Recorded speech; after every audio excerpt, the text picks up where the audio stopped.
Friends বোলে আজি জালৰ আঞ্জা খাই মাছেৰে সো এইবোৰ লৈ আহিছে জালৰ আঞ্জা খাবৰ কাৰণে।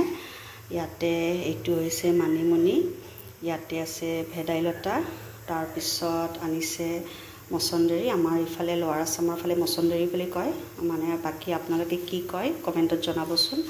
আৰু ইয়াতে নৰসিংহৰ পাত, আৰু ইফালে মাছ, আৰু এইটো ফালে আছে মাছৰ পেটু। মই খুবেই ভাল পাওঁ মাছৰ পেটু, ভাতেৰে বনাই বা কেতিয়াবা বেঙেনাই দি সেইটো।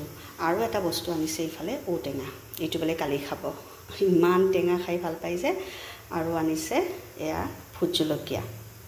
জালৰ আঞ্জা বনাবৰ কাৰণে এতিয়া গোটেইখিনি শাক আৰু পিঁয়াজ যি লাগে গোটেইখিনি ভালকৈ ধুই ল'লোঁ। ইয়াত দেখিছেনে, আদা, নহৰু, কেঁচা জলকীয়া, পিঁয়াজ, অকণমান মই ইয়াতে বিলাহী দিম, আপোনালোকে দিয়ে নে নিদিয়ে নাজানো, মই কিন্তু অকণমান বিলাহী দি ভাল পাওঁ। আৰু বাকী শাকখিনি গোটেইখিনি আছে ইয়াতে অকণমান সৰিয়হ দিছোঁ। এতিয়া গোটেইখিনি বস্তু ইয়াতে মিক্সিত পিচি ল'ম। ইয়াতে মই আৰু এটা বস্তু দিব পাহৰি গৈছিলোঁ, কেঁচা হালধি। এয়া মই কেঁচা হালধি ভালকৈ বইল কৰি শুকাই থৈছিলোঁ, এয়া দি দিলোঁ। এয়া মাছ ফ্ৰাই কৰি আছোঁ এতিয়া। ইয়াতে জালত দিবৰ কাৰণে ফাৰ্ষ্ট আলুখিনি অলপমান ফ্ৰাই কৰি লৈছোঁ, নহ'লে মানে ডাইৰেক্ট দিলে এটা কেঁচা গোন্ধ পাই যে, অকণমান ফ্ৰাই কৰি ল'লে টেষ্টটো ভাল আহে। তেলত অকণমান পাঁচফোৰণ আৰু গোটা জিৰা দি লৈছোঁ। এতিয়া পিঁয়াজখিনি দি লৈছোঁ ইয়াতে। পিঁয়াজখিনি অকণমান ফ্ৰাই হোৱাৰ পিছত পেষ্টটো পেলাই দিম। এতিয়া পেষ্টখিনি দি দিছোঁ ইয়াতে। এইখিনি অকণমান সময় ফ্ৰাই কৰিব লাগিব। ভাজি যেতিয়া কেঁচা তেলটো এনেকৈ ছাইডেদি ওলায়, তাৰপিছত আমি মছলাখিনি দি দিম। ইয়াতে নিমখ দি দিছোঁ এতিয়া। নিমখটো আপোনালোকে সোৱাদ অনুসাৰ দি দিব। ইয়াতে বাকী মছলাবোৰ দি ল'লোঁ, ৰং দিলীয়া, তাৰপিছত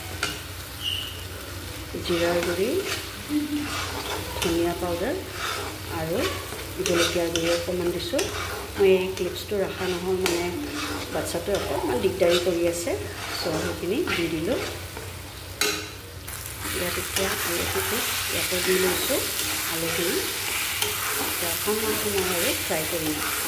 মানে তেলটো যেতিয়া ছাইডেদি ওলাব তেতিয়া মানে পানীটো দিব পাৰিম। পানীটো মই গৰম পানী দি দিওঁ, গৰম পানী দিলে ফ্লেভাৰটো ধুনীয়া আহে, হয়নে?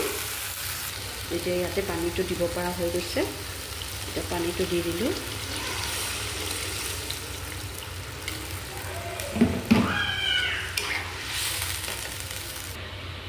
এতিয়া অকণমান উতল অহাৰ পিছত মাছ কেইপিচ দি দিছোঁ ইয়াতে। এনেকৈ খাই পেলাই বহুত টেষ্টি লাগে, আপোনালোকে খাই চাবচোন। সকলোৱে খায় পিছে, আমাৰ অসমীয়া মানুহ, বহুত টেষ্টি হয়। আজিৰ সাজ এনেকৈয়ে খালোঁ, ভাতৰ লগত ভোট জলকীয়া, মাছ ফ্ৰাই, ভাত কেৰেলা, আলু ভাজি আৰু জালৰ আঞ্জা মাছেৰে বনাইছিলোঁ। আজিলৈকে ইমানে।